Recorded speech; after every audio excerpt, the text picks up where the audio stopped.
اللہ کا نام لے کر جو بڑا مہربان نہایت رحم والا ہے۔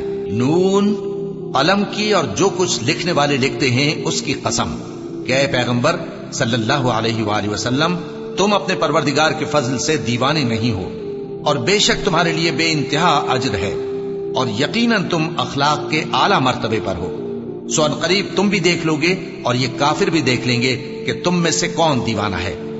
تحقیق تمہارا پروردگار اس کو بھی خوب جانتا ہے جو اس کے رستے سے بھٹک گیا، اور ان کو بھی خوب جانتا ہے جو سیدھے رستے پر چل رہے ہیں۔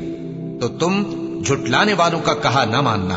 یہ لوگ چاہتے ہیں کہ تم نرمی اختیار کرو تو یہ بھی نرم ہو جائیں، اور کسی ایسے شخص کے کہے میں نہ آ جانا جو بہت قسمیں کھانے والا ہے، ذلیل ہے، شرارت سے اشارے کرنے والا، لگائی بجھائی کرنے والا، مال دینے میں بڑا بخیل، حد سے بڑھا ہوا بدکار، سخت خو اور اس کے علاوہ بدذات ہے، اس سبب سے کہ مال اور بیٹے رکھتا ہے۔ جب اس کو ہماری آیتیں پڑھ کر سنائی جاتی ہیں تو کہتا ہے کہ یہ اگلے لوگوں کے افسانے ہیں، ہم ان قریب اس کی اونچی ناک پر داغ لگائیں گے۔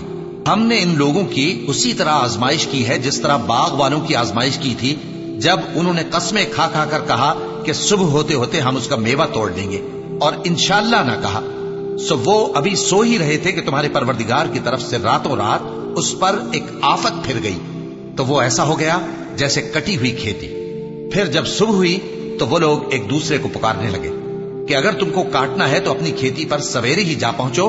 سو وہ چل پڑے اور آپس میں چپکے کہتے جاتے تھے کہ آج وہاں تمہارے پاس کوئی فقیر نہ آنے پائے، اور کوشش کے ساتھ سویرے ہی جا پہنچے، گویا پیداوار پر قادر ہیں۔ پھر جب انہوں نے باغ کو دیکھا تو ویران، کہنے لگے کہ ہم رستہ بھول گئے ہیں، نہیں بلکہ ہم بے نصیب ہو گئے۔ ایک جو ان میں سمجھدار تھا بولا، کیا میں نے تم سے نہیں کہا تھا کہ تم تسبیح کیوں نہیں کرتے؟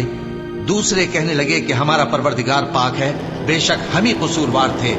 پھر لگے ایک دوسرے کی طرف رخ کر کے ملامت کرنے، کہنے لگے ہائے شامت، ہم ہی حد سے بڑھ گئے تھے، امید ہے کہ ہمارا پروردگار اس کے بدلے میں ہمیں اس سے بہتر باغ عنایت کرے۔ ہم اپنے پروردگار کی طرف رجوع کرتے ہیں، دیکھو عذاب یوں ہوتا ہے، اور آخرت کا عذاب سب سے بڑھ کر ہوگا، کاش یہ لوگ جانتے ہوتے۔ پرہیزگاروں کے لیے ان کے پروردگار کے ہاں نعمت کے باغ ہیں۔ کیا ہم فرما برداروں کو نافرمانوں کی طرح نعمتوں سے محروم کر دیں گے؟ تمہیں کیا ہو گیا ہے؟ کیسی تجویزیں کرتے ہو؟ کیا تمہارے پاس کوئی کتاب ہے جس میں یہ بات پڑھتے ہو کہ جو چیز تم پسند کرو گے وہ تم کو ضرور ملے گی؟ یا تم نے ہم سے قسمیں لے رکھی ہیں جو قیامت کے دن تک چلی جائیں گی کہ جو کچھ تم طے کر لو گے وہ تمہارا ہوگا؟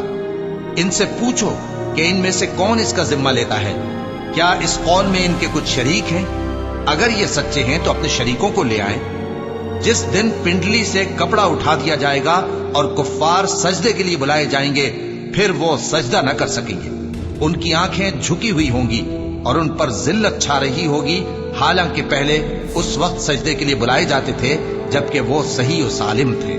تو مجھ کو اس کلام کے جھٹلانے والوں سے سمجھ لینے دو، ہم ان کو آہستہ آہستہ ایسے طریق سے پکڑیں گے کہ ان کو خبر بھی نہ ہوگی، اور میں ان کو مہلت دیے جاتا ہوں، میرا داؤں بڑا مضبوط ہے۔ اے نبی، کیا تم ان سے کچھ معاوضہ مانگتے ہو کہ ان پر تاوان کا بوجھ پڑ رہا ہے، یا ان کے پاس غیب کی خبر ہے کہ اسے لکھتے جاتے ہیں؟ سو اپنے پروردگار کے فیصلے کا انتظار کیے رہو، اور مچھلی کا لقمہ ہونے والے یونس کی طرح نہ ہونا کہ انہوں نے اپنے رب کو پکارا جبکہ وہ دل ہی دل میں گھٹ رہے تھے۔ اگر ان کے پروردگار کی مہربانی ان کو نہ سنبھال لیتی تو وہ چٹیل میدان میں ڈال دیے جاتے مذموم حالت میں۔ پھر ان کے پروردگار نے ان کو برگزیدہ کر کے نیکوکاروں میں شامل کر لیا۔